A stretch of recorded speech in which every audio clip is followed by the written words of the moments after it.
Saya juga selalu berpikir bahwa membuka kunci dengan kawat besi itu sulit. Ternyata saya salah.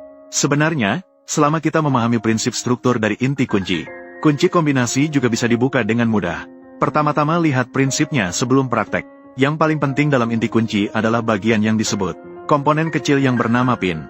Ketika kunci yang dibuat khusus dimasukkan, bentuk bergerigi pada kunci akan mengangkat pin, membuat batas pemisah antara pin atas dan bawah sejajar dengan batas pemisah kunci.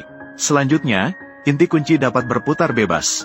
Ketika inti kunci berputar, itu akan menggerakkan lidah kunci di atas untuk keluar, untuk mewujudkan fungsi membuka kunci. Lalu, bagaimana cara membuka kunci dengan kawat besi? Pertama, kita harus memberi inti kunci gaya puntir dengan kawat.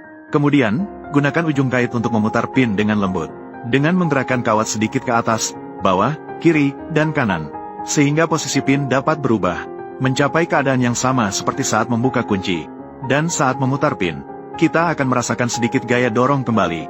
Di sini, kita hanya perlu mencoba berbagai kekuatan dan sudut. Ketika semua pin telah diputar ke posisi yang tepat, kita bisa membuka kunci pin dengan mudah. Lalu, bagaimana jika kita lupa kata sandi untuk membuka kunci kombinasi? Sebenarnya itu juga sederhana. Inilah struktur internal dari kunci kombinasi. Lingkaran ini yang dicetak dengan angka yang bisa kita putar disebut cincin luar. Cincin dalam ditempatkan di dalam cincin luar. Di atas terdapat beberapa celah.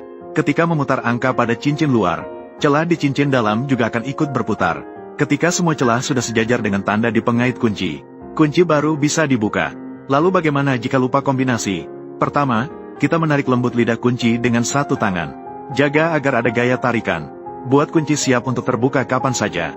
Tangan yang lain mulai memutar angka di cincin luar perlahan. Saat itu, jika angka tertentu berada di posisi yang benar, akan merasakan peningkatan resistensi.